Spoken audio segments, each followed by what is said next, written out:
本节目由匠心实力派豪华驾乘更自在的广汽本田冠道冠名播出。本节目由怡宝至本清润菊花茶联合赞助播出。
本节目由匠心实力派豪华驾乘更自在的广汽本田冠道冠名播出。关注，所以这是为了这个节目临时学了一下。我也是临时现学的。马老师，您是什么那个？不告诉你，保持秘密。我完全不了解。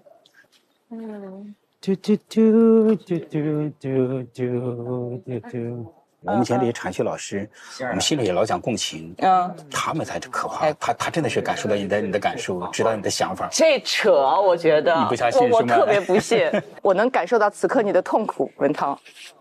你看我们的思维是个很大的问题，当我们的念头停了之后，我们这个心就变得很清净。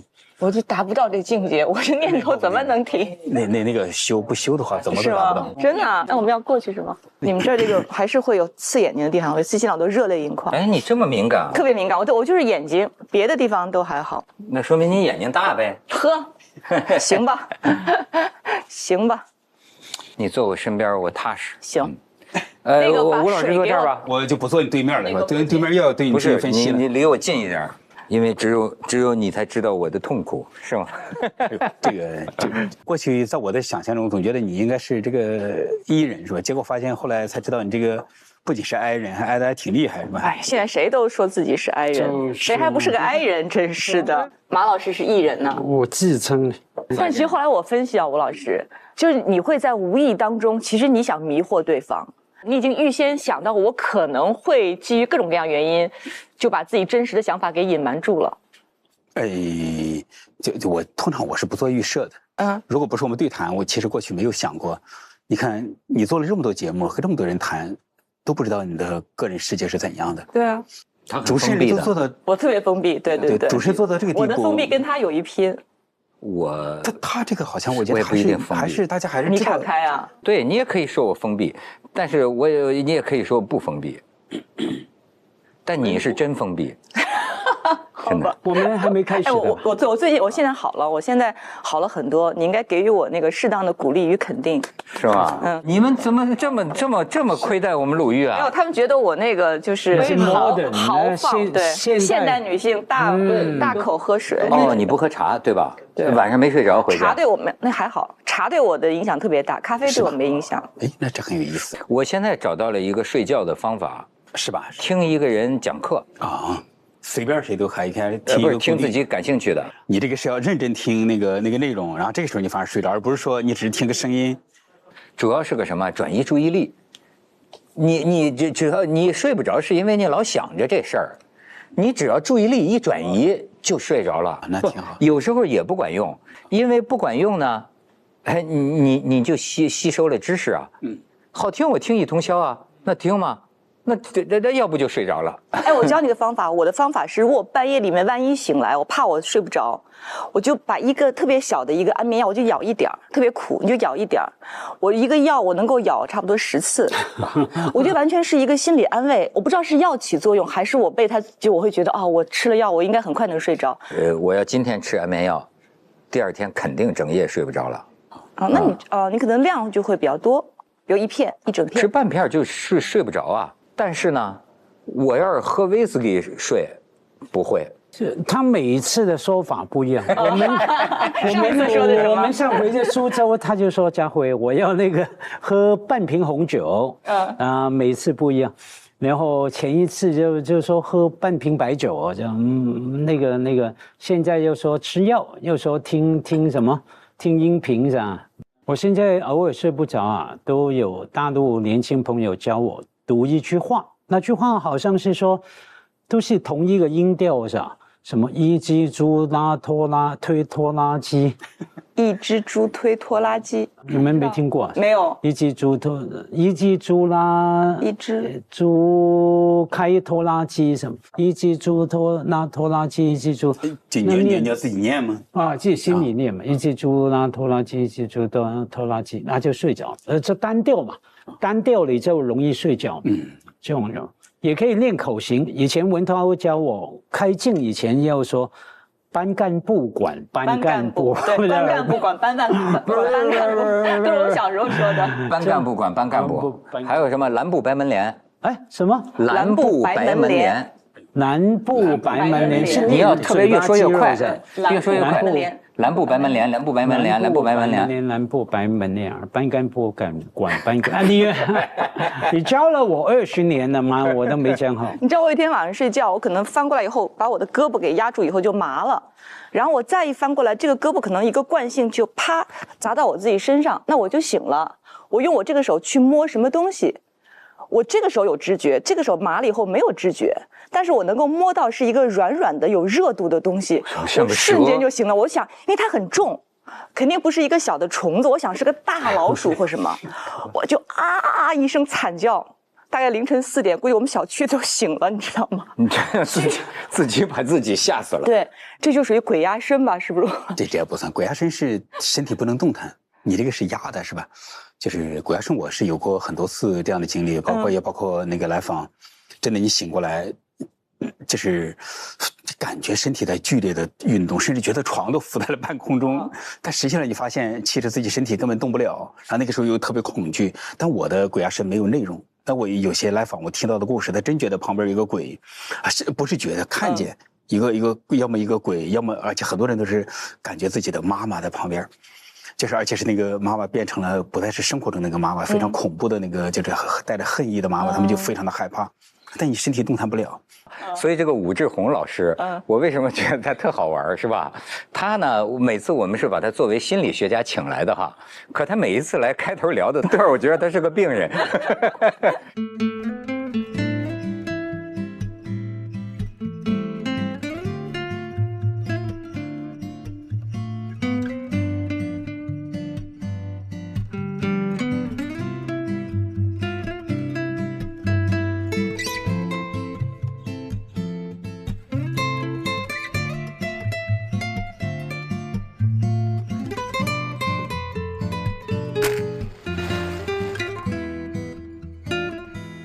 我真的想问问你啊，我知道很多心理学家啊，那是人家选择了这个职业，但是武志红选择了这个职业，是因为他有病。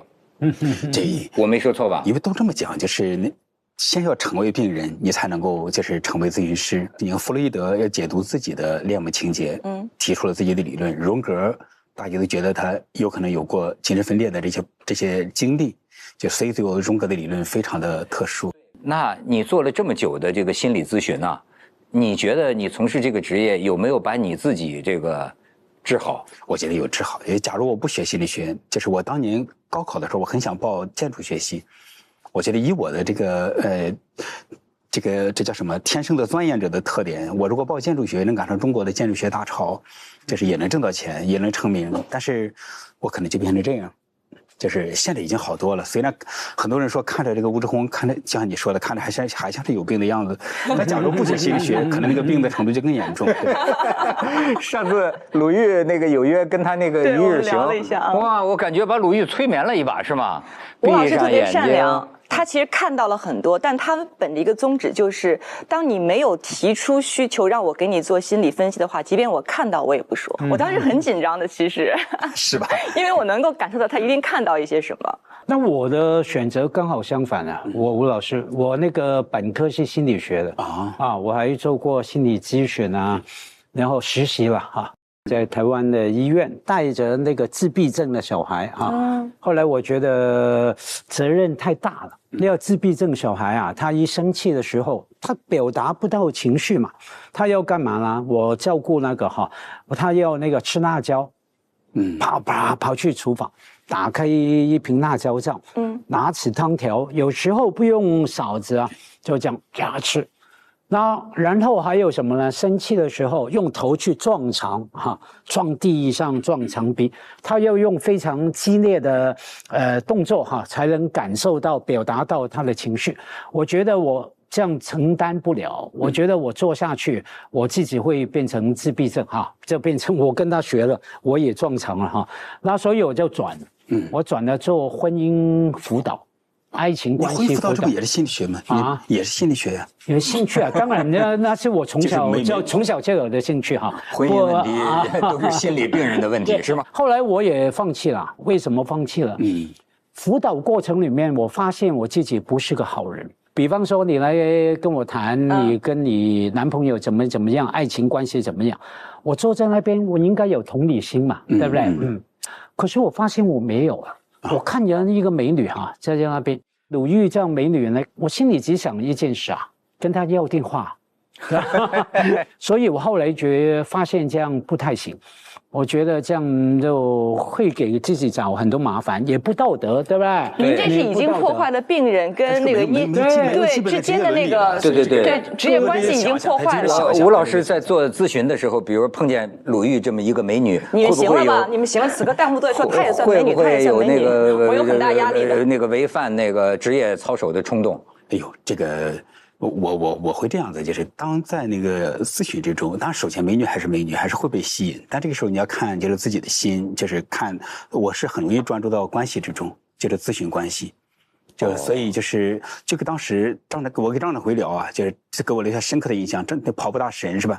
他讲他当年健身的时候，就他的那个健身俱乐部里头各种各样的大美女明星过去，就是他健身的时候，他就注意，他教那学员的时候，学员就变成了骨骼肌肉，而且他真的是把他就是让结构了，在他眼里就没有美女了。但是等他一回去，他们那些健身教练都在讲今天那个美女过来怎么样，就那个时候他那个心也会被唤起。但是他工作的时候，他就进入状态，就是对方好像就变成了一个健身对象。所以以后看见吴老师跟这个女性来咨询的人要是过程中半天没说话，心里正忙着解构。不是，如果真的动了感情的话，那就像很多看电影当中一样，那对不起，我已经不能帮你做咨询了。因为是这样，就是你首先你还是要专注在那个咨询关系之中，就是像刚才马老师讲的，就是我们先想一想。这问题不大，是吧？你想一想，但你和想一想问题不大是不一样的。对，我觉得想一想就是犯罪。想他都不说，你怎么会知道？但是像荣格就跟他的那个女病人就有过这样的关系。弗洛伊德也有了，是吗？弗洛伊德没有弗洛伊德哪有有，弗洛伊德有，后来有，他甚至佛的有谁呀？他的女病人他为了去建立他的理论他有深入引导，然后甚至有身体的接触。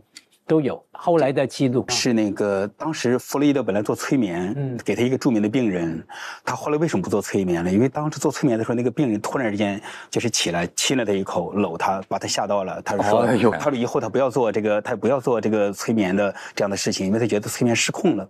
所以弗洛伊德就把催眠放下了，他就做这个叫自由联想，或者就叫聊天就我们所以弗洛伊德是特别讲道德的。结果这个精神分析取向的咨询师，其实他们普遍对职业伦理的要求非常的高。但是荣格派呢，因为祖师爷是这样的，所以就是在相当长的一段时间里，就荣格派的那些大老师们就都是有各种各样的这个职业伦理的问题。但是到了现在，职业伦理成了一个特别严重的问题，是吧？你比方现在互联网时代，你如果有哪个咨询师出了这样的事情，一讨论你就社死了嘛。对，所以你看咱这节目多正，心理学家一来，先跟你谈谈操守问题，确定你操守没问题，我们才跟你聊隐私呢，是吗？我是特别好奇，就是传说荣格跟弗洛伊德两个人见第一面就聊了13个小时。对，是这样，是这样。他们俩是互相分析嘛，互相别苗头，你想分析我，我想分析你。他们有各种各样的故事啊，就是荣格对弗洛伊德当然非常崇拜，相互欣赏，就会聊很久嘛。但是后来他跟这个弗洛伊德又分道扬镳了啊。不过你讲这个荣格呀，这倒是说说咱们今天要聊的了。你看咱们一聊都是从他们祖师爷开始说起哈。MBTI， 我身边的这个越来越多的年轻人。哎呀，跟我说，哎，文老师测一下，文老师测一下，你是什么？我是 I 什么 NFP 啊？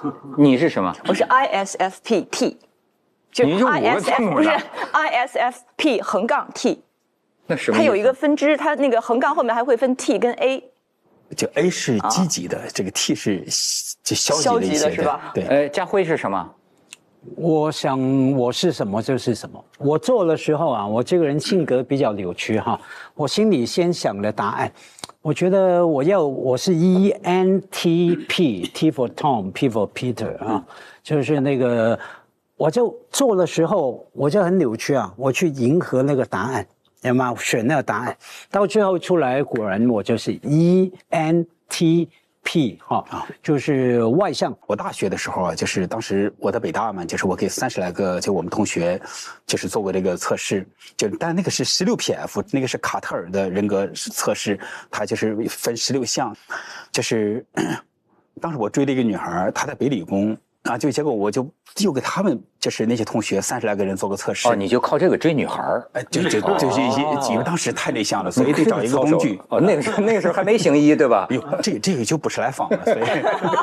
好。当时我做了测试之后，后来就发现，就是当我看他们测试结果，我对他们了解其实不够那个的 OK， 但是等我看他们的原题，他们怎么答这个原题。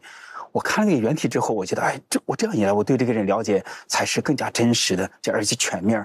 所以我那个时候就对，就是那个各种各样的性格测试、人格测试不是那么感兴趣。这个MBTI 就是我去年应该才开始测。您是什么？我是 INFJ。那你觉得准吗？还真是挺准的。你这心理学家都这么说啊？对，挺准的。但是我有一个问题，就是因为心理学家你们太明白这个所有心理的这个测试的每一个问题，它设置的原因是什么？这时候不一样。你看，就是当我们这样讲的时候，你看我作为一个咨询师，就是我这个时候立马就要启动一点这个部分，你俩都有一个部分控制。是吧？你们先去你们不希望被控制，所以你们先去掌控形势。所以马老师，你讲的你这个就无论是你刚才讲做测试，还是讲到当年在大学的时候，这些事情其实都是一个你说了好几次心理扭曲，在我这儿有这个部分。很短的时间之内，一句话连续说了3遍，这事就有问题。有什么问题？心理扭曲。他说了至少3遍扭曲了。啊，那代表什么呢？老师，我必须讲3遍，因为其中有2遍他们会剪掉。我太了解文涛了。这次文涛不剪了。对，原来结论是我们扭曲。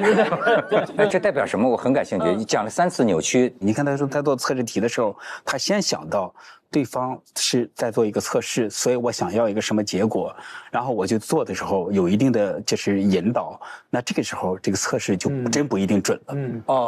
我是就是完全交出去，就是我是什么我就是什么。但有没有一种可能，因为您太了解这个题目设置的原因是什么，所以可能在不知觉中您的这个专业把您的本性会不会有一些改变？所以这是很有意思。你看，就是虽然我是专业的，我也知道这些题它在测什么，但我这没有评判，没有说怎样好怎样不好，甚至有时候我觉得，他这个题是想，往这个方向去测，那这个和我那个自己的一个准确度，就是会不会有一定的偏差？这我做一点修正，但这个做修正不是为了掌控那个题，而是我让自己更坦诚。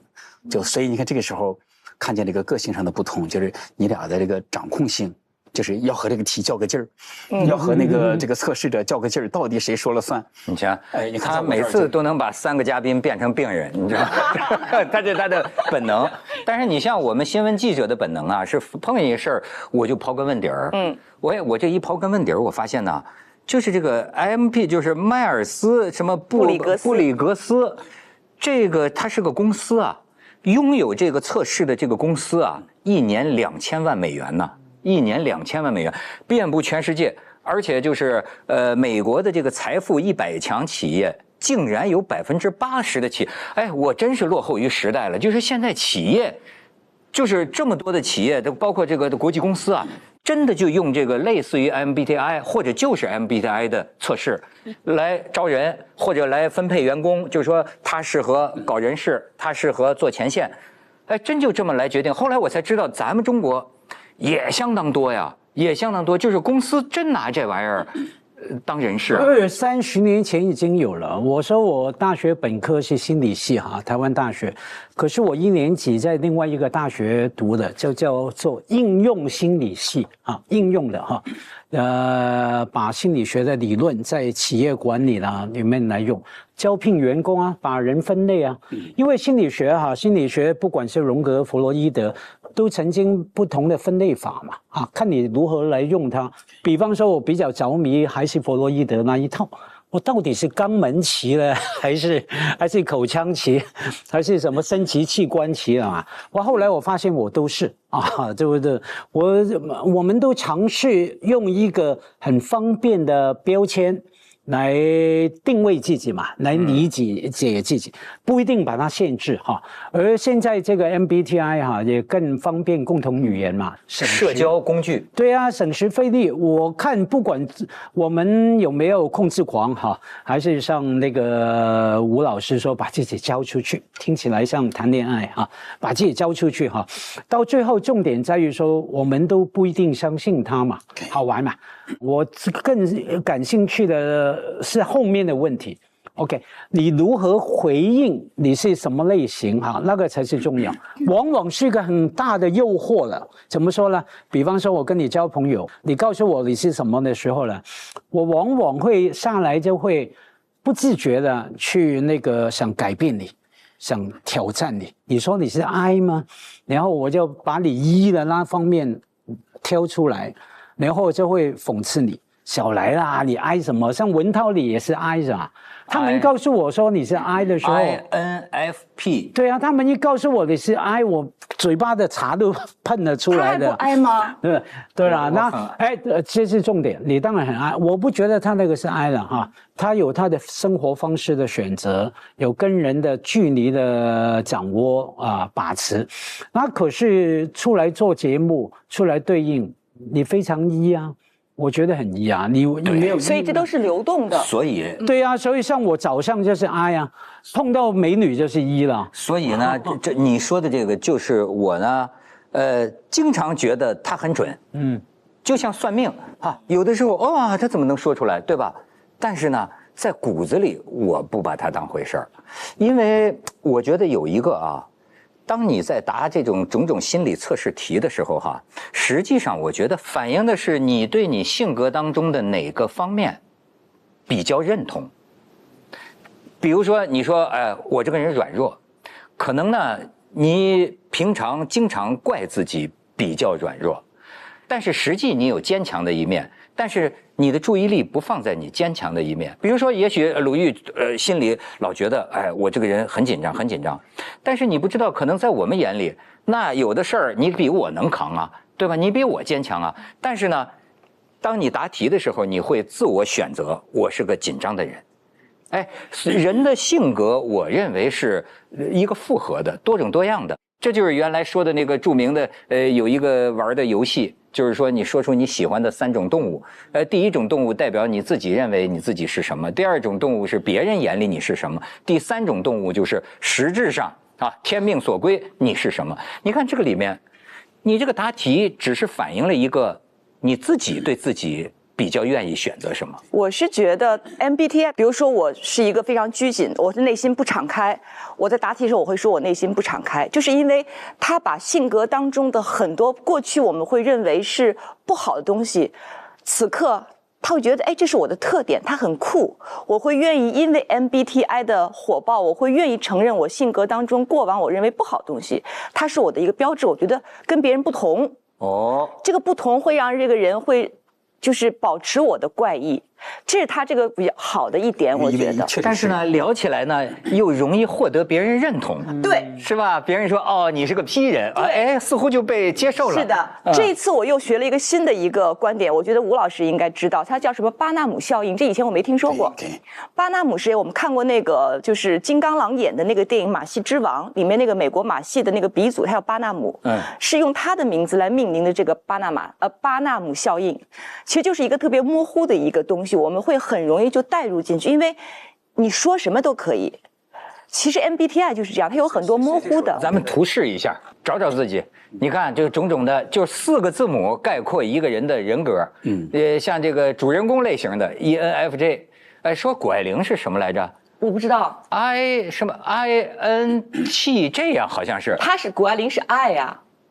他是爱的话，INTJ， 所以大家都觉得不太符合，是吧？家辉没有符合你的吗？第3个是我，第3个辩论家啊，辩论家 ENTP， 你看生产鬼点子的杠精，反正都是好的，有点像，哎，都是什么？25%的小聪明，20%表达欲，15%跳脱，15%自恋，这有点少啊！你这自恋得51%，我看，这10%探索欲，15%创造力，你看我是调停者 ，INFP，这个顶级拖延症患者太多了。我不能不承认就是我确实时间管理方面太差了。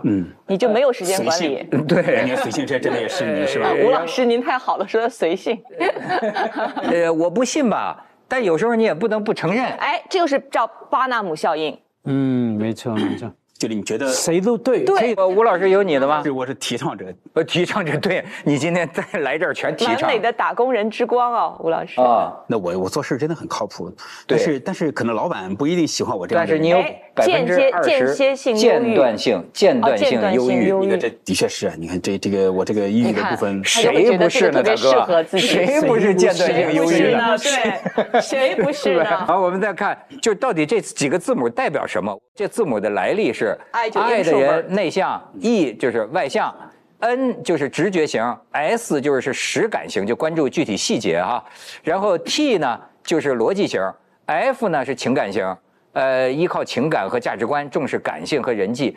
P 呢是灵活开放 ，J 呢是喜欢做计划、做判断，就做判断。比如说他说他是 J 人嘛，我就说 J 人从来不迟到。好像有这么个说法，我也不迟到啊，我从来不迟到，虽然我不是，所以就是巴纳姆效应嘛。你知道为什么？因为他其实最终是在夸你的，对，最终都是没有一个贬义词。你会觉得哇，那你像我 ISFP 都有谁呀？那个 Lady Gaga， 然后迈克尔·杰克逊，那我跟这样的人放到一起，我当然很开心了。你会觉得，哎，我就是 ISFP 啊。当我们在做测试的时候，就是你看科学派、学院派，他有点不太承认 MBTI。在欧美外企的真的特别流行，他们真的会第一个会做这个测试，第二个会拿这个测试这样去就是分类谁适合什么，谁适合什么。但是并不是说就直接把你调到那儿去，但是他们有一个，他们真拿这个当做一个判断的依据。那他们是什么时候做这个测试呢？是在什么情况下？进去的时候啊，也包括招工的时候。对啊对啊。那我作为一个被招工者，我会特别抗拒，我甚至会很愤怒。他没有说就是哪一类不好，哪一类好。他不像你像那个弗洛伊德讲的口欲期、刚欲期，就是俄狄浦斯期是吧？它逐渐往这儿发展。那口欲期的确是最低级的，是吧？就当你人格停留在口欲期，你有各种各样的严重的问题。因为你要往刚预期的时候，你有各种各样的问题，就是当你心智发展到俄狄浦斯期，这个时候才意味着，哎，终于有一个杀父娶母了，就是你终于能够竞争合作了。你想一下就好了啊，不要做。但是我就觉得，如果我去一个大公司那个应聘，然后他要让我做这 MBTI 的话，我会拒绝，我会说你有什么资格？就你有什么权利来让我接受这样的一个考试，就是一个测试。对，因为我如何确保你不用这样的一个所谓的 MBTI 测试来掩盖可能招工当中产生的很多的不公平？鲁豫，那个拒绝的想法很多人都有，可是没有很多人有拒绝的能力。是的，没有资格呀，你没有办法。是你找人家找工作。人家说那不好意思，您不答是吧？那下一个答。对啊，所以我觉得特别傲慢，就很不公平。我想也没有哪个公司真的拿它当唯一的标准，有的时候是属于再加一个参考分儿，但是确实什么事儿都得认真。你比如说这个就荣格说这母女俩，她本来是这个母亲呐，就是受了荣格的人格类型的那个书的影响，然后自己发明了这么一个东西。他先是用来在家里把他女儿当实验。教育他女儿，最后他以为他教育得很成功，后来他女儿又拿他妈妈发明的这个东西啊，更进一步的完善，最后才发展成这么一个全球都有名的这么一个项目嘛。后来是美国战略情报局，就是中央情报局的前身，你想一度就拿这个东西啊来看。谁适合当特务，谁适合当间谍？但是最后据说没什么用。对，战略情报局的结论是没什么用。所以这时候一个特别重要，你看我们讲测试的时候，它涉及到2个就是标准，一个叫信度，一个是效度。信度加它一致性，比方说我这次测你是 N， 比方对我来讲，这次是 INFP， 不是 INFJ， 然后就是下次还是这个，那叫一致性。所以这个它效度、它信度 OK， 但是效度出了一个很大的问题。比方说对那个中央情报局之类的是吧？这间谍派出去都有去无回。结果拿这个测试就发现测试显了高分，最后发现其实经过实践检验不行，这就说效度不行。但是荣格讲的一句话，我觉得我是同意的。他就说啊，也许人类可以分成8种类型，但是每一个人都是一个例外。是的，是吧？对，而且我看了，就是你发给我的那个我们做题的这个，我会发现它不太适合我们中国人思维方式去做这个题，就它明显因为就是这俩是美国人嘛。对。它首先它更适合英语语境下去做题，更适合可能在英语语境下的人们的思维方式去做那个题。中国人去做的话，第一它特别绕，它是双重否定的时候很多题，然后总之很多，如果你没有经历过高考或者考托福那种测题尝试的人的话，你做这些题你很懵。所以它这是更严格的测试，得这样，就是它要到中国的话，得要中国化，中国化都要建立中国人的样本，而且这个抽样要非常的科学，就是按照中国人的这个人群结构，就是每一种不同的人，每一个地区的人进行抽样，这样最后建立一个足够的样本，然后接着再去根据中国人的特色再去修改这个部分，这叫做完成它的本土化。你比方说像它这个建立在荣格的基础之上，就是荣格本来就分了就是人性的3个维度，是吧？就是结果呢，他又加了一个这个 P， 又加了这么一个维度，一共4个维度。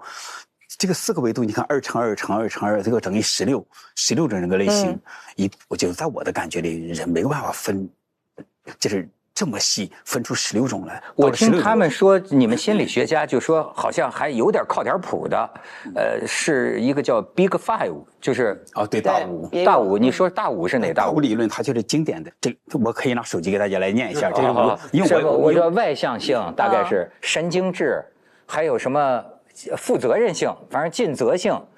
还有一个是什么了？我也记不清了，大概就这么。因为对我来，我是偏，就是我喜欢做抽象思考的，就是我觉得大五理论它没有这个理论上的美感。你看我根本记不住那5个维度。你看荣格的这个，就是首先内向和外向，就是他讲的这个能量是我们是向外的还是向内的，就是你在我的感觉里，所以大家老说你是 I 人，就从某一方面是，但你说你这个能量，比方我们之间现在一聊，你俩的这个能量往外走，这是很明显的。有一点我觉得是对的，我想你也是 I 人，就是说，你是在独处的时候恢复精力，是获得休息，对吧？但是你看我平生最好的朋友，他非常典型的就是跟人获取能量。我发现他就是。工作完了之后哈，要去跳 disco， 要去蹦迪，就或者跟大家玩儿，他觉得那个是他的放松和休息。这确实是我和他的不同。是。所以这是你看，先讲外向和内向，你这样一听，这非常的清晰的这么一个分法，是吧？接着这个就是 sense 和这个就是那个。直觉的 intention 是吧？就是因为我的发音比较差，河北英语，咱俩一样。河北英语，对他这个 sense 在讲的是，你看，当我此刻看了这个眼前的这一切，我的视觉、听觉、嗅觉、味觉、触觉都打开，我对这些具体的细节特别的在意，而且很多时候就陷在这个细节里出不来。那直觉型的，他看到几个细节，结论已经出来了。就是所以甚至有时候看见一个细节突然之间洞穿了一些东西，所以这叫你看这里面也有一种美感，是吧？它非常清晰。就是然后接着再看这个就是 T 就是思考嘛，是吧？就是F 就是 feeling， 就是 feeling 因为 feeling 和 sense 有，其实在英文上我一直没搞清楚的，但是 feeling 你讲讲，其实没有什么特别的本质上的，我们叫 annotation connotation， 就整个的意思是差不多相近的，就是它的内核有一些细微的差距。到了这儿 feeling， 他把它翻译成情感。是，其实你说在我们中国人看来，你说那个 sense 和 feel， 你去感觉它和从感情上去感知它有什么本质的区别？就算有区别是 what， 那怎么样？因为可能我真的比较傲慢，就像那句话，我的性格我最了解啊，或是说我的命运我自己知道啊。以前有人说，我给你看看掌纹，算算命，那对方说，我还要算吗？我的命运我自己知道，我一路走来，走到30岁、40岁、50岁，我再不知道我的性格、我的命运，太好笑了，我太不讲劲了。可是你叫我玩吗？好啊，玩一玩啊。像我也做了哈，烟什么 TP 哈，那所以这是一个傲慢的观点了哈。可是不傲慢的在于说，我觉得也很好玩，很方便。年轻人说，大家还在迷惘之中啊，一做这个就好像了解了自我，了解了自己。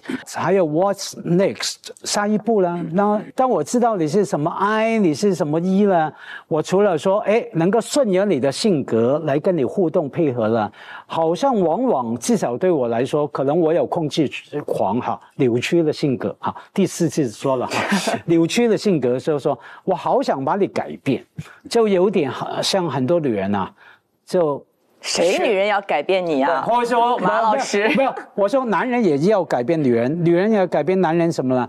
教了一个君子，教了一个浪子，要把他改变为君子哈。那我意思是说，那是一种错误的想法。我不是说女人，我们女人早已清醒了，浪子回头也不能要。那就好了。对，你爱改不改与我无关。这是应该的，不要试图说那个去改变别人哈。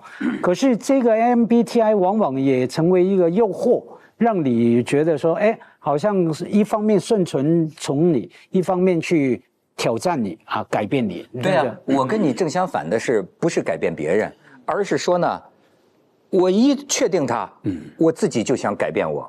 比如说，我说我是 P 人，爱迟到，我下决心从明天开始我就不迟到了。结果呢？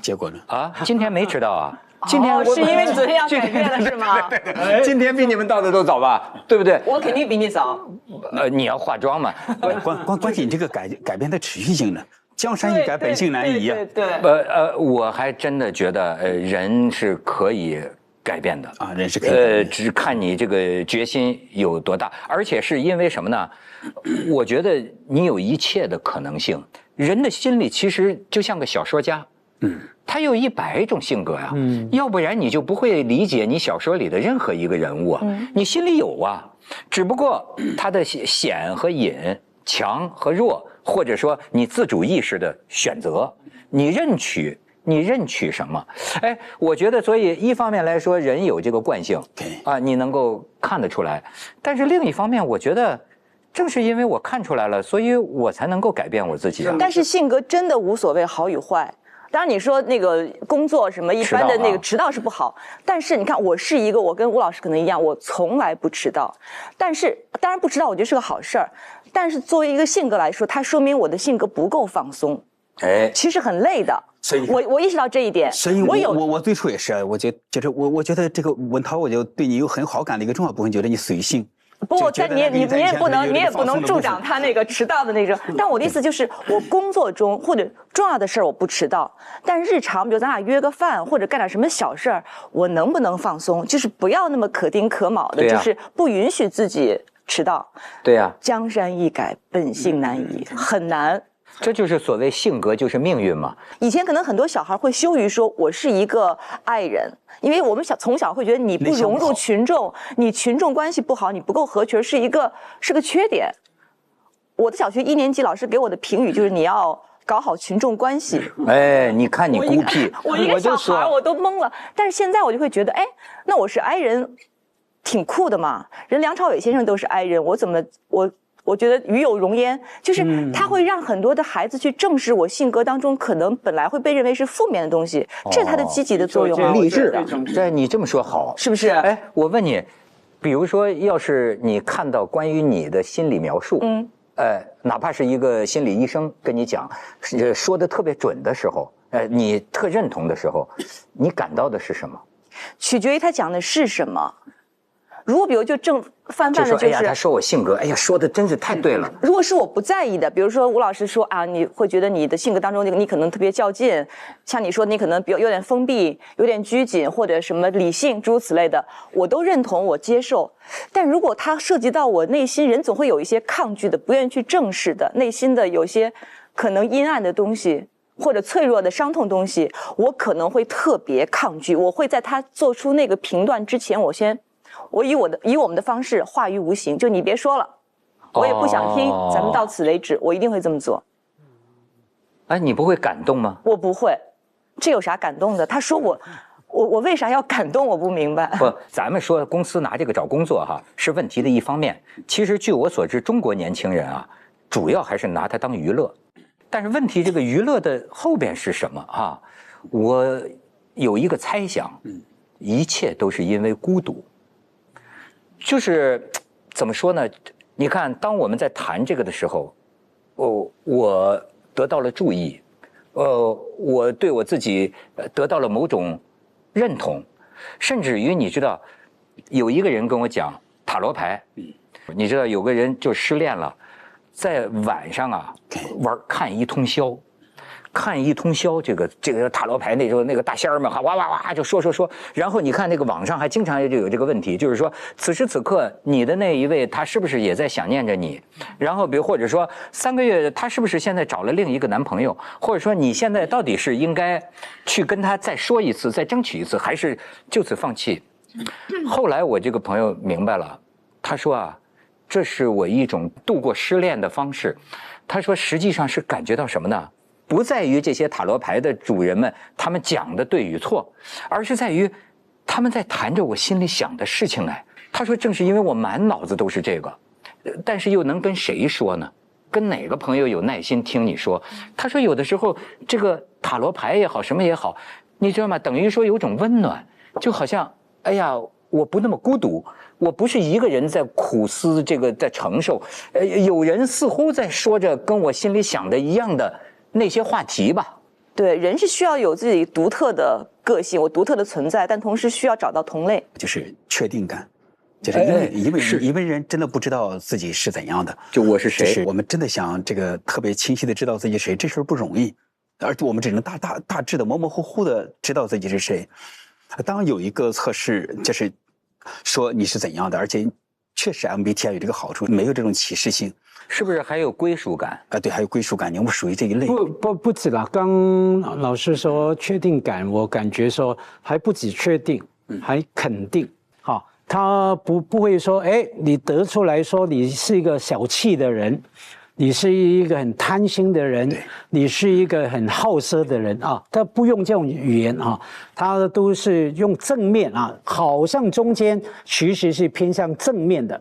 给你确定你是什么人。我们从小连我都是不合群，到我女儿也被她老师说不合群，好像我身边没有朋友没有被老师写过不合群，其实是老师自己语言的贫乏，他找不到语言去描述你哈。可是文涛刚说到什么塔罗牌，我想到一个经验哈，蛮好玩的。你也有提到什么星座血型对吧？我比较老牌。我算紫微斗数哦，香港那边算紫微斗数。对，然后那个像我命宫里面呢，很好玩的经验，有一颗星是陀罗星，转来转去的。你命宫有这个星，表示你什么呢？三心两意哈。OK， 那本来一般是说不好啊，犹豫不决什么什么，可是我把它理解为我思虑很周延啊，周密啊。我事情不会很冲动，只看一面啊，看方方面面，所以想得多，运转得多，所以我就把那方面的焦虑跟烦恼放下来了。当我碰到事情，我觉得哎呀，到底 A 呢还是 B 呢？我选择甲呢还是选择乙呢？想了半天很烦恼啊。那我就提醒自己，那表示说我必然要经过这个阶段的，所以我要干嘛呢？冷静沉着。不要那么烦躁啊！反正我就会想，越想得多越是好事。那这个就可以引导我自己，帮助我思考。所以运用之妙在于人。对吧？有些人呢，你就把它搞成迷信，或者是搞成负能量了。但是你只要会运用，对吧？任何一种工具都可以拿来提升自己，或者说调整自己。而且这时候我们再看见这个马老师的一个刚才老师掌控，他看这个掌控的好处。刚才这些东西不高级，紫微斗数才高级，他心悦诚服，他要学这个。你看，他觉得这个，他觉得 MBTI 这玩意儿就是。他不接受，所以说那个马老师没有，我必须澄清，我刚一直以来都没有说不接受，因为掌控他有时候在就是那个东西，其实自己觉得自己在这儿，他那玩意儿在这儿，他有点看不上。但是当一旦紫微斗数，你看刚才马老师在讲，这感觉就不一样了。他要把这个东西学过来，你看，然后他有感情嘛，老师，我不是不接受，因为那个东西，像文涛又强调荣格那句话，每个人都是例外，很重要的。到我这个阶段、这个年龄，OK， 那紫微斗数也跟我有亲嘛。我就是说，我对紫微斗数也是有感情，准确的来讲是期待的感情。当年咱们在香港的时候，有一个紫微斗数的大师给我算过，所以鲁豫，你真是我是潜力股，你等着，你别嫌我老。他说呢，你这一辈子啊，反正就发不了什么财，但是64岁之后怎么着呢？发大财。多大的财啊！反正你想，他平常都是跟香港那些富豪算的，所以鲁豫，你别说你们家车库的事儿，你帮我建一车库，你给我建一车库，这就没几年了啊，这就没几年了。文涛可以给你泼，我可以先给他泼个冷水吗？你让他做2天梦。好吧，那你要我不讲，要不然他还能给我盖一车库。不行，我忍不住。您说，董木杰，你知道？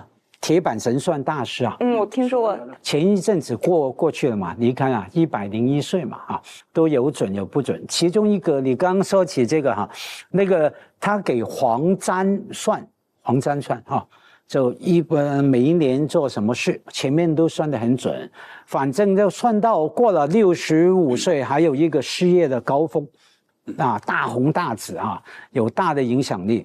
大概到了73岁。才马马虎虎说，等于是说到时候再看了。结果呢，黄沾呢63岁走了，离开了。这该笑还是该哭呢？对啊，所以那个给你泼个冷水。当然人有因果了，所以很多不管是紫微也好，星座也好，信玄学不如说信因果。因果嘛，像黄沾，我刚说他的举例哈，他的例子，他一天抽3包烟啊，能不死吗？到63岁。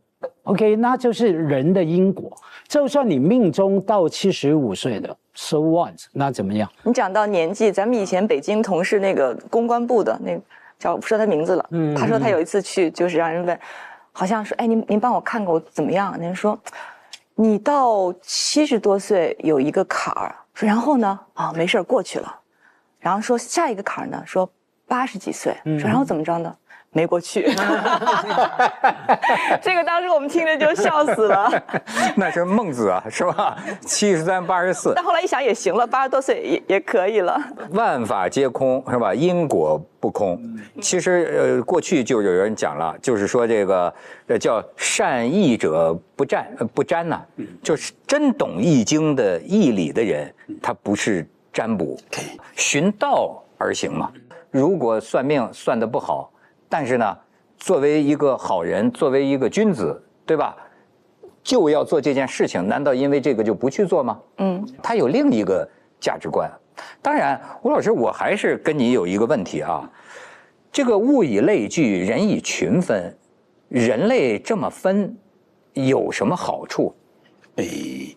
你看这时候很有意思，我们交朋友的时候是物以类聚，人以群分，但谈恋爱的时候又变得不同。谈恋爱的时候你发现没？就人们都是找跟自己不一样的。也不能说都是啊，就是但是找跟自己不一样的非常非常常见。就是我自己的就是就构建了一个简单理论啊，人性坐标体系。你看我们有一个外轴，这是自恋维度；一个横轴是关系维度。如果有一个人在这个象限，就是我们相处的时候，就比方说交朋友、共事，我们找一个和自己类似的人，这样简单。但谈恋爱的时候，我们就希望从这个位置穿过圆心，找一个跟自己正好相反的。因为这有个好处，一下把你的心智空间扩得非常的大。当然，照荣格这儿说法，就是每个男人心中都有一个阿尼玛，每个女人心中都有一个阿尼玛斯，所以就是阿尼玛是谁？就是阿尼玛是谁啊？就是女性原型。然后就是每个男人都想找一个女性原型，而每个女人都会找一个男性原型。我就知道阿玛尼，对，我也想的是阿尼。阿尼玛，阿尼玛是女性原型。对对对，女性原型是什么？对，就是男人要找一个完美的女性和完美的男性，男人都寻找一个女神。他不是完美，他就是寻找一个正好跟自己互补的。你看，为什么要找一个互补的呢？当他在这个位置，他寻找一个在这儿的，他的心智空间照顾的时候，他对这个世界的感知、对人性的感知，一下做到了最大的扩大。而这是女性也是，当你处在这儿的时候，你处在这个位置的时候，你也想穿过这个圆心，找一个和自己找这么一个人，这是你的这个灵魂伴侣。这灵魂伴侣在一起，不整天吵架，整天折腾吗？就是觉得折腾很痛苦，但折腾来折腾去，最后你的心智就扩大了。就所以说，谈恋爱的时候多吵架，拓宽心胸，是吧？其实什么叫灵魂伴侣啊？就灵魂伴侣，在我的理解里啊，就是因为我们老说人活着是为了幸福快乐嘛，一般人理解是这样，但我觉得不是，人活着就是为了让自己心变得圆满一些。就是所以说，你如果一直在这儿活着。你假如你的范围就这么大，你不狭窄吗？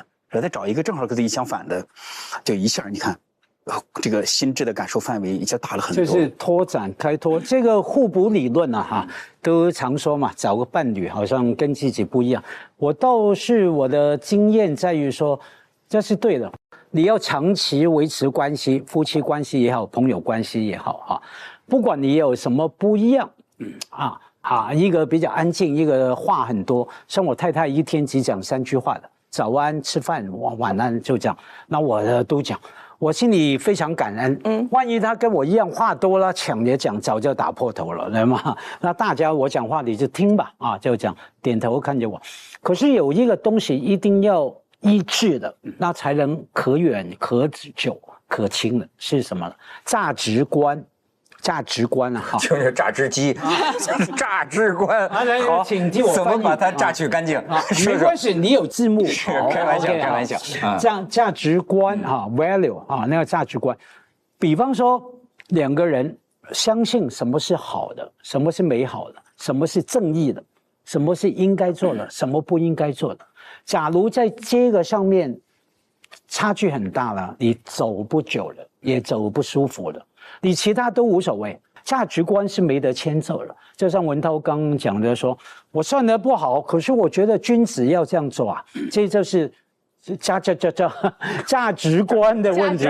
价值，对，这就是价值。你真是把君子榨干了啊！那我是故意学你的啊。那个鲁豫，你不向往灵魂伴侣吗？我是觉得我们不要给自己预设太多的标签，然后太多的定义。我觉得只要你生活当中你们2个人契合，待着舒服，有话聊，彼此能够亲近，是不是什么伴侣它不重要，就这个定义权你就交给自己。我觉得最大的问题就产生于，就是我们在一个事情发生之前，我们预设了很多的标准，很多的概念，然后我还没有什么人呢，我就先奔着我得找一个灵魂伴侣，这就是所有问题的开始。这是我觉得涉及了一个特别重要的部分。我们到底是有自己的意识，有自己的脑袋做决定选谁，还是你最后，因为讲到这个恋爱的时候，有时候你不可思议的被一些人吸引。你感觉那个东西它不是由这儿决定，所以当然你也可以，鲁豫讲的是有自己的这个自主意识，有自己的心来决定，但是其实我就再次看见你俩之间就是有一些这个共同的部分，就是那个要自己掌控。你越来越把这俩说一块了，是吧？他们俩是灵魂伴侣吗？我是特别抗拒在生活中给我塞很多的概念，就我从来没有想过谁是我的灵魂伴侣这个事儿。灵魂伴侣这个词，它不在我的日常语汇和我的思考范围当中。听着都臊得慌啊！哪天给你找了一灵魂伴侣？我从来没想过这个问题，但如果这个人他最终能够跟你走到，比如说最后或者很长一段时间的话，他多多少少应该符合灵魂伴侣的某些标准。我觉得一定不是全部，一定不是全部。我再问你一个问题，你觉得因为我一直觉得，其实你内心呢也不知道是坚强还是不坚强。坚强，我觉得坚强啊，就是说，你觉得你所有自己的心理问题都不需要求助于人吗？就是我自己全搞得定？不是。是你不会求助于人。这我后来看了那个 ISFP 里面有一条，就是你不太会向外界求助。这个就是我刚才特想问吴老师的，我觉得就很绝望的一点，就是人需要了解自己吗？需要，因为像您说，我要找到一种认同感、归属感和确定感。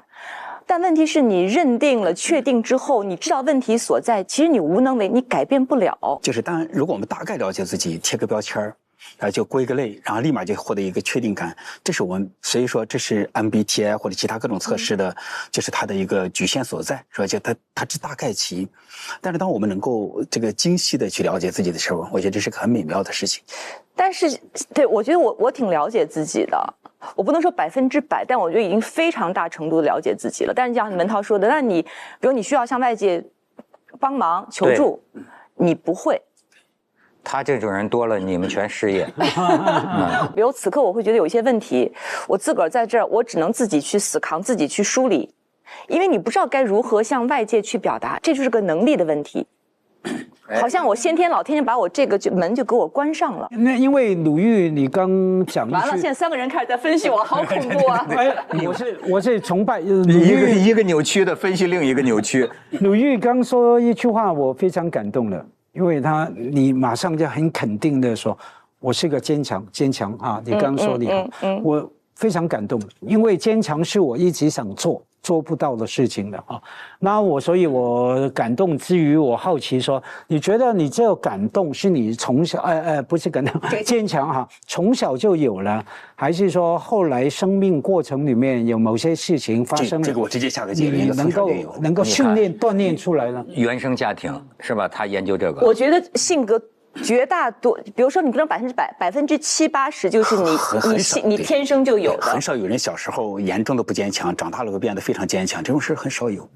他不可能通过某些生活当中的一些强刺激，各种各样的，就老天那个苦其心志那种，然后把你锻炼得很坚强，不可能。你发现这些人本来他就有很强的一种韧劲儿，结果老天又锻炼他，让他变得更强。对，还是体内。那倒过来问好了，比方说现在发生了一些事情哈。事业上面的挫败，或是说感情上面的伤害，OK， 一般人会哭啦，会求助啦，帮个忙吧，借钱借给我吧，等等。那你说你很坚强，不容易去求助啊，那你会怎么样做什么事来回应这个外面的生命里面的挫败跟困难？没有任何的试图去改变，就是自个儿扛过来。就是你的终极的一个逻辑就是你知道，其实谁都不是纸糊的，就这事儿你终究会过去。之所以没有过去，唯一的原因就是时间还不到。其实我从小，当时我们上英语课，老师给我写了一句话叫 "This shall pass too"， 就这也会过去。老师的意思就是说你。有好事你别特别得意，它会过去的。但是反之就是不好的事它也会过去。所以这是我一直有的我的一个算是个信念。但您说有什么方法？没有。就是坚强的人不是说你不会疼，不是说你不会绝望，你会。坚强就在于你绝望的时候，那就绝望吧。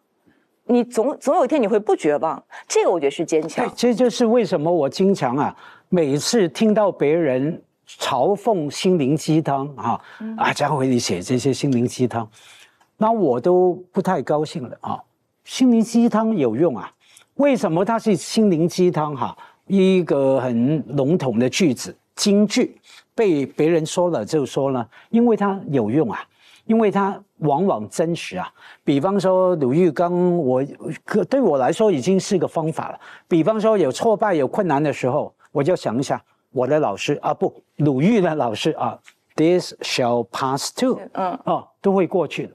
光是想这一句，我就有更大的能力来熬过来了。或是说想另外一句，时间可以让你伤痛减轻，所以时间还没到。但是我像吴老师可能就会有第3句。就是你是不是小时候比较缺爱？就是不是小时候向外界求助没有得到回应？原生家庭。你看，他绝对是这个很不一样。要咱来聊的话，接着我就会把这个谈得非常的具体，而且先要好好去问你，然后去询问。当然有时候使用自己的感觉去感受一下你的状态是怎样。这个照这个心灵大师，你看他是这个半路出家，他就直接说这个一定要原我说你们嘴替行吗？我跟你学的时间长。但那天有一句话特别打动我，就我前2天做一个播客，然后采访一个那个叫张春，您可能知道。我知道，对啊。然后他当时讲，他说他特别难受、特别抑郁的时候，他哥哥有一天拍拍他头说：“保住狗命，无所畏惧。”这句话特别打动我。你要说这个哈，我觉得我是一个什么呢？我会要解决我的这个痛苦。就前几年我这个神经性耳鸣，你这个主观性耳鸣，你知道这个耳鸣啊，刚刚发作的时候，有的人是会自杀的，因为他整夜不停的就这么响啊。但是呢，大部分人或者说相当一部分人，最后时间长了，跟你这个原理也一样。一方面呢，你不用担心，这人呐，这个适应能力是惊人的。到最后呢，我记得就有一次，我就觉得这个耳朵里吵的就不行了，我就恨不得我觉得那个就是到了难以忍受的顶点的时候啊，我就抓出一把剪子，然后但是我有自制的啊，抓一把剪子，啪，我一撒手，这个剪子哐当就掉地上了。然后后来是我哥哥跟我讲的一番话，所以有的时候这个鸡汤不是没有用，而是你没有这样想过问题。他说：“文涛啊。”这个世界上，我敢说1半以上的人都有某种隐疾啊。你看有的人走路是不是有时候一瘸一拐？有的人他说，你像我们父亲，这出过工伤，他一辈子都是这样。他说你是原来啊太习惯了，有什么毛病就好了，所以你不习惯有一个东西叫后遗症，就永远伴随着你。他说实际上这个世界上你问问去，有的人有神经疼，有的人有什么各种各样的隐疾啊。他一说这个，我就说得很好啊，我就一下子好像就然后你知道就是这种毛病，在最早的时候我就看见也会有一种心理上的陈述啊，就是有病的人会嫉妒没病的人，这种我都出现过。就是最刚这个耳鸣的时候，我就记得我看电视剧，哎呦，我就看电视剧，我就看这个演员的耳朵，然后我心里就想，他们这耳朵都没毛病，他们都不耳鸣，你会有这种，对，就会很折磨。但是你看最后，对吧？可能是哥哥这么一个，那你后来怎么好的？后来怎么好的？没好啊，就并存了，就共存了。那你现在依然还是就是时不时的会耳鸣？它主观性耳鸣很神秘。什么叫我都不？主观性耳鸣是什么？客观上没有这个声音，这就反映了人的声音和大脑啊，人的声音和影像啊，不是外界这个样子。你之所以是这个样子，外界只有震动波，是你的大脑把它翻译为这个声音的。可有的时候哪儿出了点问题呢？外界没有这个声音，但是你的大脑哪儿不知道，到现在也不解之谜，它就会发出一个声音。但是呢，为什么叫主观性呢？比如我现在跟你说话，意识不到，它就没了。但是你问我现在有没有，我一听它有了。哎，这就是说心理学上，你看你讲注意力，你想它有了，但是你只要被别的东西注意力拉走，它也不知道有没有，反正跟没了一样。这就是你觉得你这个是纯主观。其实我是从高3开始，我一直我是知道耳朵有问题，原来都有精神病。我这个不是精神病，这真的是耳朵坏了的，耳朵坏了。所以文涛，你看咱们俩真是兄弟，都是河北的。你刚说对，你俩都是河北，我想起来了。是你哥哥告诉你的吧？对呀。对，所以这个因为我哥哥在之前1年耳鸣了。没有，我是想说。我经常提醒年轻朋友哈，他们跟我请教，马叔很烦啊，怎么样度过生命的困难低谷哈？我说小朋友啊，你的困难不止这一次，提醒你说就是说想一句句子，像一个锦囊，自己给自己写一句锦囊放在胸口，一有困难呢，想一下这句锦囊。比方说刚说什么 "It shall pass too" 都会过去的。比方说。你哥说谁没有病啊？你不要太习惯这种病。那通常小朋友会反问我了，马叔你的锦囊是什么？我说请看我的小说。小说的真的我这样说，因为小说的主人公啊，有一句话，那是脏话，不能全讲啊。把它脏话的部分去掉了，那是广东话。是但呢，是但就是随便，随便好。Let it be 是不是可以这么说？哎呀，我这英语是但呢，我甚至用那个老派的粤语说是但但豉油撈飯，这样懂吗？豉油就酱油嘛，撈飯哈，等于是说你很穷的时候随便拿，没有菜，一盆白饭拿个酱油，淋在上面就吃饭，是但但豉油撈飯，这就是我的锦囊啊！碰到什么困难烦恼。想自己过去了，我就提醒自己，是但但豉油撈飯啊，随便了，好死不如歹活，这样就是这样。对，但是话的也得辩证的说，这个是锦囊很有用，但是我觉得也要注意一个，就是说简单化、标签化的问题。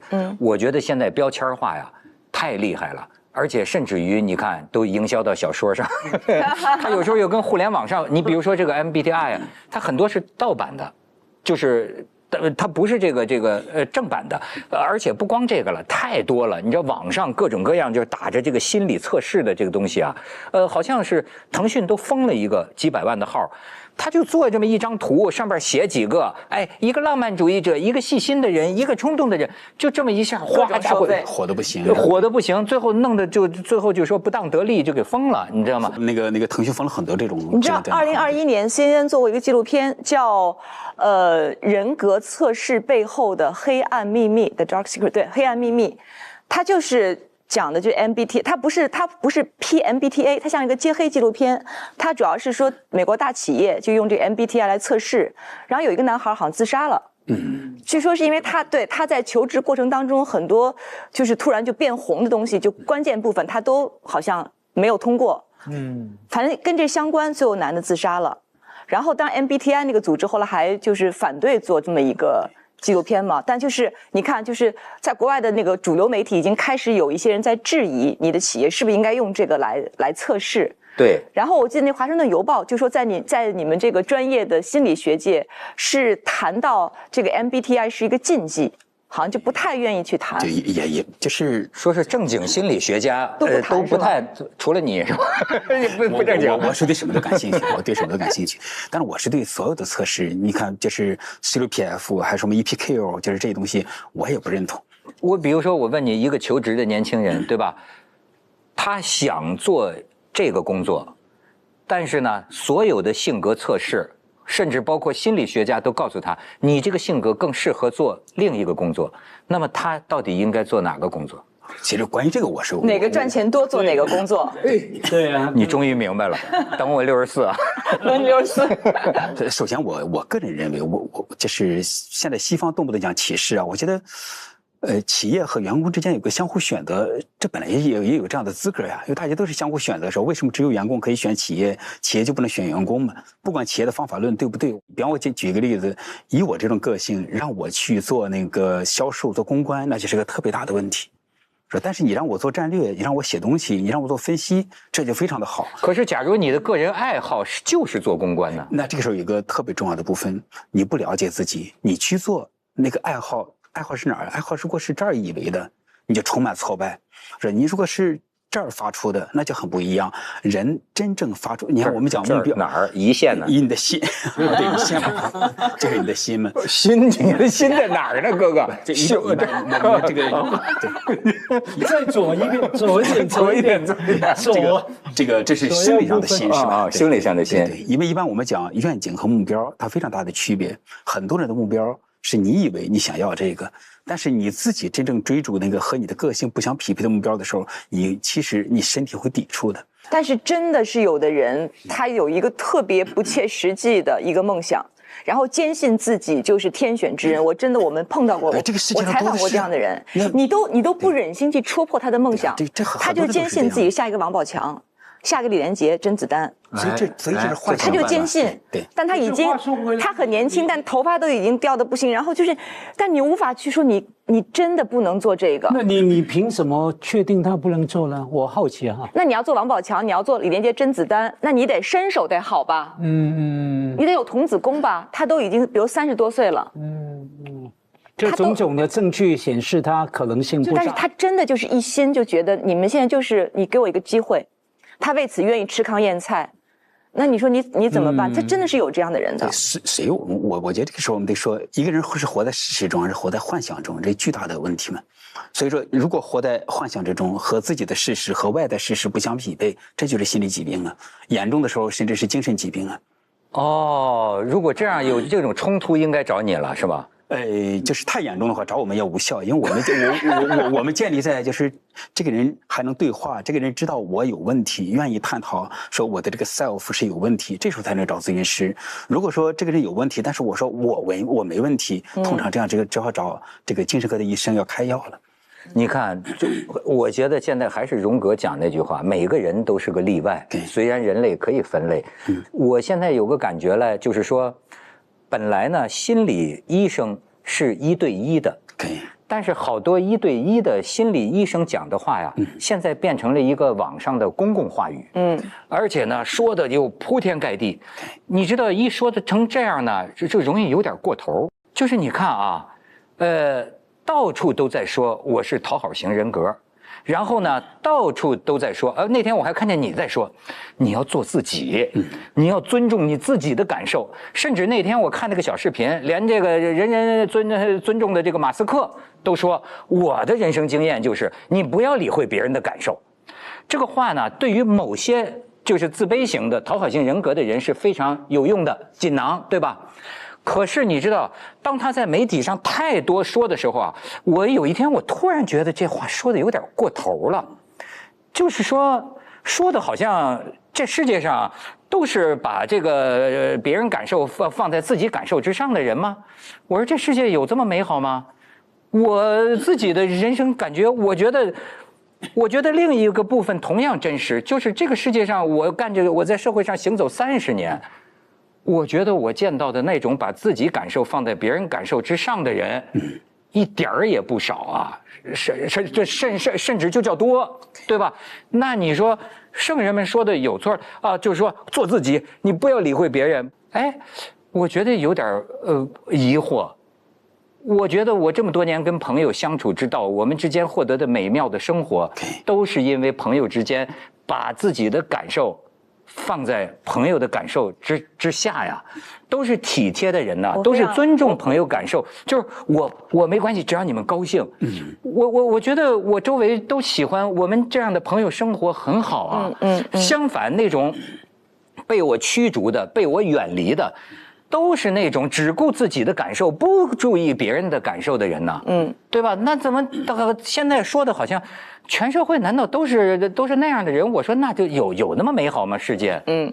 我觉得我特别认同这一点。就现在这 MBTI 因为太火了之后，然后所有的人就会觉得因为我很特别，我很独特，我要做我自己。所以哪怕我性格当中身为一个成年人，在一个正常的社交场合，我们应该有的成年人的体面，我可以不用去管他，我做我自己。我是个特别直肠子啊，您别在意啊，我说句你不爱听的话呀，是，你可不可以不要说？所以我特别认同你说的，就是很多时候你的个性，我们说保持怪异，因为每个人都有自己的那个怪的地方。你也可以做自己，但是当我们在一个身为成年人，在一个公众场合的时候，除了你怪异的自己以外，我们该有的成年人的这种社交体面，我觉得还是应该尊重的。甚至坦率地说，我很有点讨好型人格，可是这给我的生活带来了无穷的快乐，我没觉得我不扭曲不健康啊。你能让你们朋友高兴，嘉宾高兴，就很高兴啊，朋友也多呀，朋友帮我的也多呀，这是好的关系吗？但是如果说是不分具体对象，这只有存在一个部分，你不要套，就是因为情商高的人就有这个部分。你认为你在讨好别人，但是你认为你在讨好别人的时候，你也是基本舒服的。太舒服了。在很多时候，他们可能强调就是说，你不要因为有讨好型人格，被有些别有用心的人利用了你的讨好型人格，可能占了你的便宜。对，所以要具体问题具体分析。对，是的。而且关键在于讨好2个字嘛。你假如这种表现哈，我喜欢大家协调，大家互动，我也快乐哈，那可以叫做协调型人格啊，沟通因为这叫配合，有你有我，你看这叫你在关系之中，而讨好型人格是在自恋之中，有对方没自己了。这是完全两码事。但我觉得经你这么一说，我发现我在生活当中碰到的朋友，他如果是格外自私的，完全以自我为中心的人，我会慢慢远离他的。对呀，这种人最后会失败的，你不能这么教他。是的，很多人都说嘛，我自己，我要超越自我，对吧？你25%是自恋，我这是另外75%是自在啊。那个很多人都说什么超越自我，好多年前我有个下属啊，就是讲说，哎，我要超越自我，我要做什么事超越自我。我在旁边听了嘴贱啊，嘴巴擦。那时候年轻啊，30岁，我就说，你的自我的起点那么低，要超越自我有多难啊？超越了自我又怎么样？哇，我觉得我到今天一想起，还感觉愧疚。觉得一定伤害了我的下属的感觉啊，所以那个自我有高低的分别，有不同类别的分别，所以不要把自我看得太认真、太严重了。对，反而要看着自在，你怎么做让自己觉得自在，也让别人觉得自在。我觉得这个比较重要吧。我说句老实话，我觉得咱们具体问题具体分析。我生活里碰见的很多的这个人啊，我觉得他的问题啊，不是说因为别人的重视别人的感受委屈了他自个儿。其实他的痛苦恰恰在于他太重视他自个儿了。他跟别人的不协调造成的别人的这个痛苦，是因为你根本不知道人家怎么想，你只管你自己怎么想，所以到时候受了挫折吧。自己又觉得，你看我就一肚子委屈，其实不是这么回事。我觉得你更需要的有点体察别人的想法，要不然就没有主持人这个行业了，对吗？我们这职业就是得把嘉宾放在我们上头啊。那么我们光想自己吗？那这个时候就不一样了。假如你在把别人放在你之上，但是你不在了。这时候就问题就大了，所以这叫讨好型人格。像刚才那个马老师你们讲的，你把别人把嘉宾放在，就是把嘉宾的需求放在你这儿之上，但是你在，所以你就是一个好的主持人。但你看生活中我们见过很多这样的人，是吧？当他去考虑别人的时候，他就不在了；当他考虑自己的时候，对方就不在了。你讲的对。哎，文涛，你去做过心理咨询吗？没有，我也没有。你感觉到有过这个需要吗？没有，因为我动过我就脑子里面闪过。你有什么问题的时候你闪过？我不是，我只是觉得，哎，我是不是可以这样？因为这是个特别专业的领域。但我当一想时，我想我无法相信任何一个人，就我不知道我能够，我总觉得我需要慢慢的打开自己，我需要一个时间，我需要跟你认识，然后我相信你，然后才能够可能一点一点的讲到我自己。我想不到任何一个人，我能够在短时间咱俩就1个小时啊。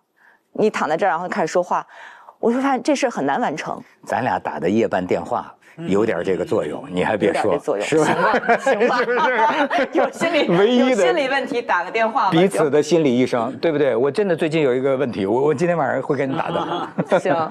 所以你看，这个心理医生，我就说他本来是个非常细致的，但这个成本很高啊，成本太高。对啊，你做一个测试才几个钱。但是我觉得要警惕的是，就是现在这个互联网上啊，口号性的这种一些心理的这个，好像煽乎成一种什么时代精神。我觉得那个就可真不一定是对症下药的。你知道这些人听了，这人本来就够自私的了，已经够自我膨胀了，还受到这种鼓励。我要重视自己的感受，我不要把别人的感受当回事儿，他会变成个什么呀？而且我是一个特别就是相信专家，我其实还挺相信专家专业人士的。所以 MBTI 他们有一些诟病原因在于这个 M 和 B 这2个人，他其实都不是有专业的学术背景的。这种它有很多问题。你比方像那个更加专业的16 PF 和 EPQ 是吧？这些测试，他们也不是做咨询的，他们只是做心理统计研究的。然后他们分出这个来，甚至大5这个东西能通过，就是可能对人做一个梳理，但是能够在这个通过咨询的这样的方式或者1对1的方式去了解对方，特别具体的帮到对方，我可能也觉得也做不到。这个时候也有个问题，那心理咨询师也分就是很多等级是吧？这个他并不意味着这个人做了10年做了20年他就是专业的，或者那个专业度他就足够，就是他也存在，就是因为人真的是充满神秘和奥秘的这样的部分。我们就是马老师觉得了解自己很深，虽然我觉得我也挺了解自己的，但是有时候这种了解也不容易，因为我心理学会有这个说法，你比方这是一个房间，就是它有一个房间里的大象，这房间大象就你的痛苦，你这辈子已经有千万次路过它的时候视而不见绕过去，所以这个房间里大象你是看不见的。就是比方我举我的例子，就是可能有些朋友说，哎，一看武志红，哎，就知道他这个问题在哪儿。但是对我来讲，我并不是那么的知道。当我找我的精神分析师，因为我们精神分析取向的，你也有啊？他不能自己给自己分析，这是我们行规，我们行规，精神分析取向的咨询师需要完成对自己的分析，完成要多久？一般得1000个小时。啊？1000个得1000次，你就明白这个概念吗？所以我从2014年10月找我的分析师，之前我零零星星的找过，但是也是觉得哎不够佩服或者什么的样，最后没有持续下去，或者有些佩服，但是对方是没时间。但到了2014年10月，我才找到了我的分析师，然后一直持续到现在。到了就是持续3年的时候，到了2017年，他讲到我一个东西，讲到我这个字体的虚弱，当时我就觉得，哎呦，这东西说的太准了。但这时候我就对他有了一点抱怨。后来什么叫字体的虚弱？就是因为那个赛夫讲的是字体，而那个脑袋是 ego， 就是所以说我们这个头脑性的自我，对我来讲，你看我的分析性比较强，我其实很多时候活在这儿，但是我的这个带着体感的这么一个自我，它有很多虚弱的这样的部分。所以等咨询到第3年的时候，就是我在咨询之中，我把它谈出来了，我的老师又给了我一些反馈。当时我觉得，哎呀，这说的太好了。后来我就跟我的分析师说，我说老师，你看你这个，你为什么不在我咨询第1年就说出来呢？我这个东西如此明显，你肯定就能够一眼就能看得到。你早点跟我谈，我就节省我的时间嘛。我花这么多钱，那个时候一周1次，后来1周2次，现在1周3次。后来我老师说了一句话，他很经典，他说你假定第一个我有这个能力，他说他自己啊，就是能够第一时间就能把你这个问题看出来。就是其实那个具体的问题的呈现，真的是到了这个时候才会出现。所以这是一句话。他的第2句话，他说：“你也高估了自己，你以为我第一时间说你能受得了？说你前面3年就是在一种自我保护的状态，到了这个才呈现。结果果真，2017年我感受还不是很深，到了2019年，你看那个字体的虚弱排山倒海般的涌出，哇，那感觉太难受了。我才深刻的意识到。2014年刚找他的时候，他跟我谈，那他很有可能我就再也不找他了。所以你看，这就是我房间里的大象。看个大概起，脑袋上对他有个认识很容易，就说一说大概也很容易。但是当真的是带着体感的这样的工作去碰触它、化解它，就甚至仅仅了解它，都非常的不容易。非常同意。就我刚才说，你了解你吗？我了解，但就是你刚才问我的嘛，如果吴老师问到我有些我的那个大象，我肯定就是回避的。我特别赞同刚才吴老师说的话。那如果到了瓜熟蒂落的那一天，会不会你终于敞开了，然后痛哭流涕，从此你得到了治愈，换了个人？真的吗？我觉得有可能像就说明你心里是有个结的。肯定有结，就那大象你知道在哪？就是可能以前比如倒推几年，我不知道有那个大象，不知道。但现在可能到这段，你知道你的问题在哪里，大象在哪？到你64岁时候，我就能够正视我的大象了。我的路子是这个不压抑，就是心里有什么，我自己治我自己的病。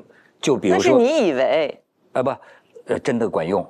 你知道有的时候啊，我这个怒火满腔的时候哈，我做过这个实验，按说应该骂他，但是嘛，不要骂人嘛，对吗？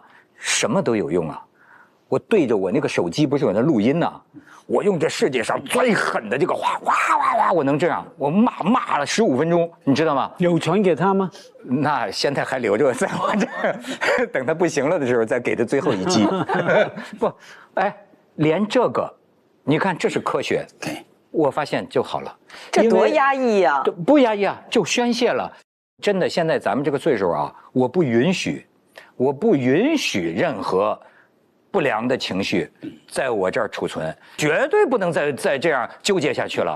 这是健康问题啊！这有用吗，吴老师？就是他对着手机骂1刻钟，他是每个人不一样。你看，对于文涛来讲，这时候你得说 MBTI 对你的总结挺好，随性。所以你以为这对你来讲很难，但其实你本来都比较容易。那天我把手机给你听听，200条，还有分类啊，鲁豫的，这像他干的，骂鲁豫的，骂家辉的，骂马家辉的，骂武志红老师的。宣泄没有用吗？心理学上宣泄有一定用处，但是你看每个人不一样，对你来讲，其实你的个性可能当面骂你也知道这个不能这么做，但是你宣泄还是相对来讲比较容易。但你看他就怀疑这宣泄这个事儿有价值吗？有意义吗？你看他，因为我就是一个分寸感特别强的一个人。但你说我累不累？我就这么构造的一个人，我已经自成一体系，我就是这样子的，所以好像累吧也累也不累，所以我就不会用你的那个方法。你还没有真正的解开，肯定我到64岁才能解开，就等着。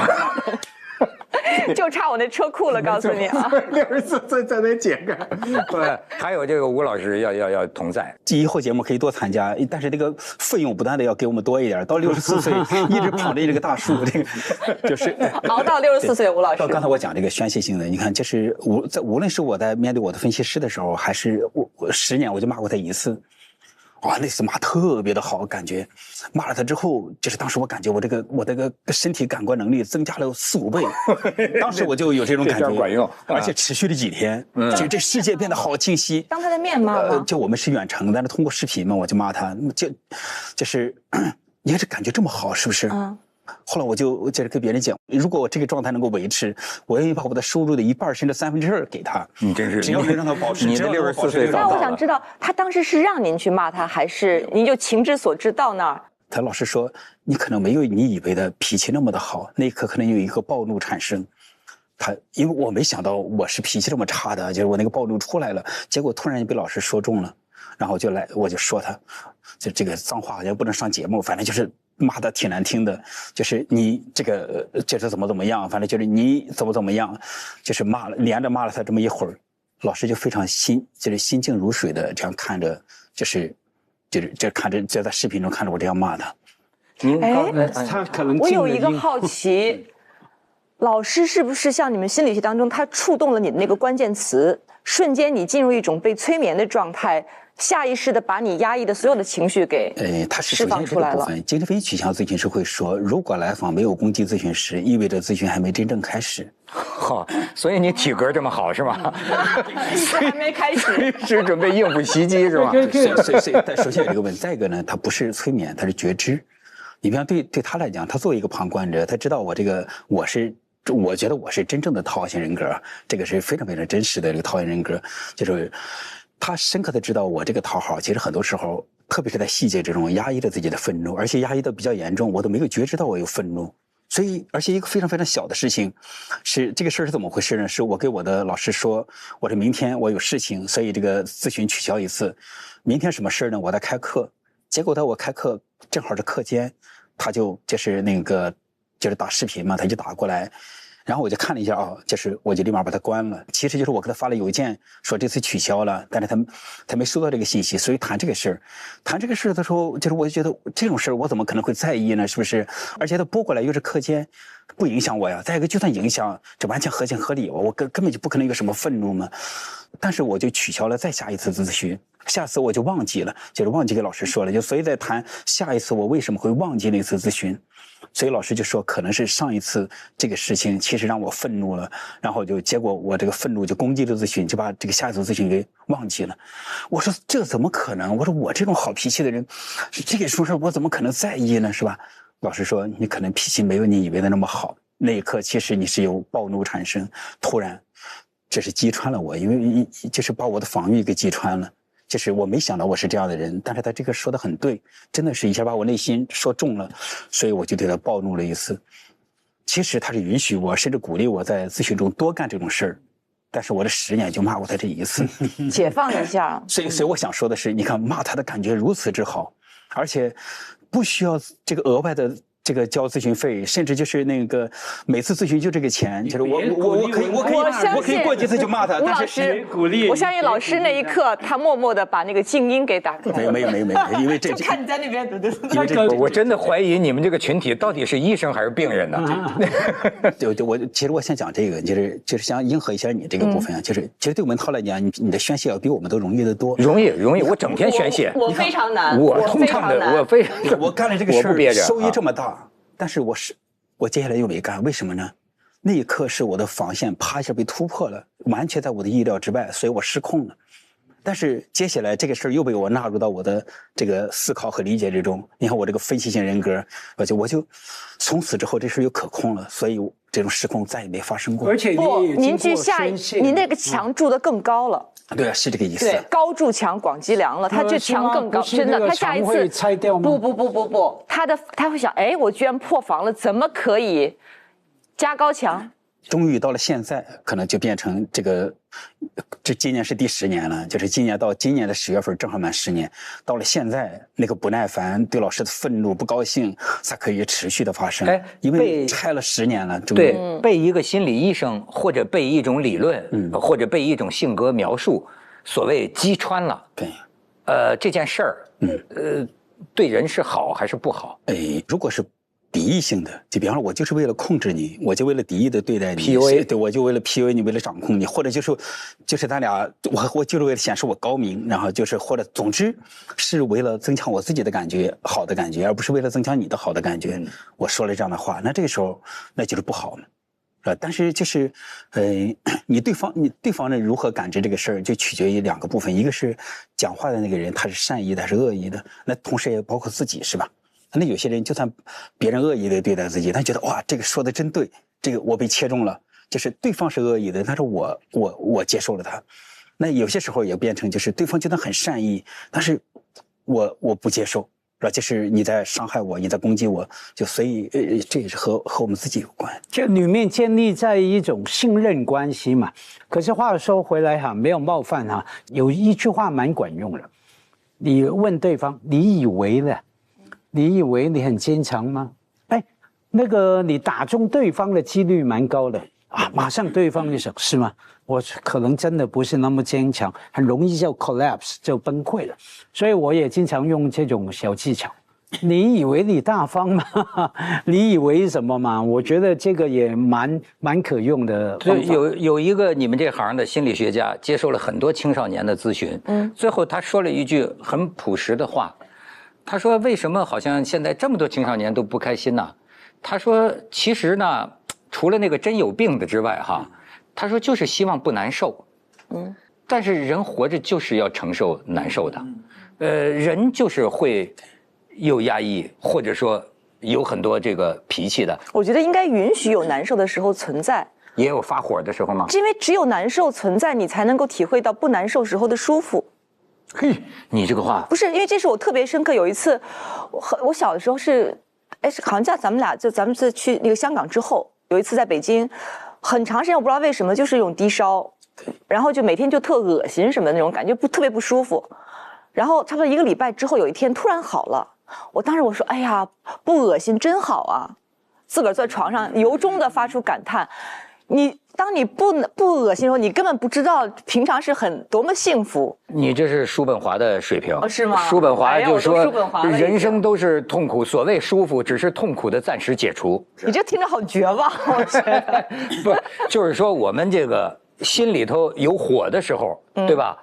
我们也要知道可以适度的宣泄，对吧？也可以找这个吴老师来击穿一下。吴老师太贵了。对，那实在不行呢，还有怡宝治本清润菊花茶，使用优质杭白菊，清凉回甘，爽口解腻，记忆中的味道，清凉一下。就你自己清凉啊？好，来，你们来热乎的。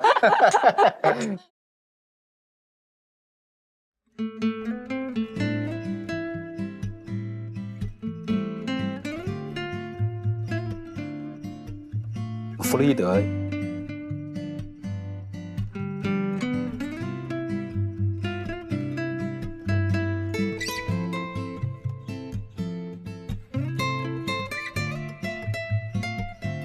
荣格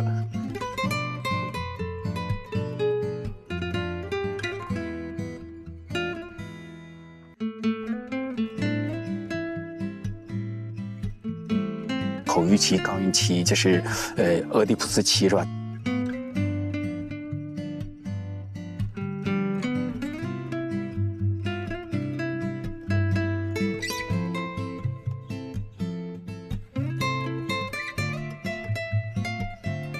我算紫微斗数。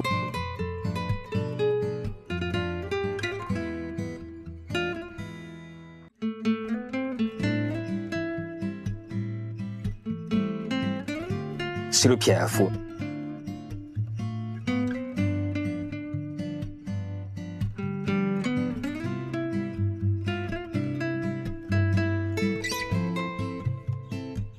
还有什么 EPQ？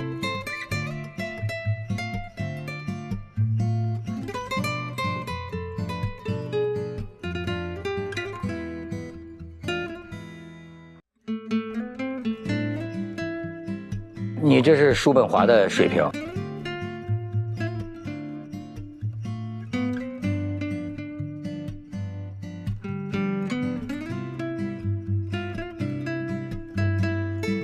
自闭症的小孩哈。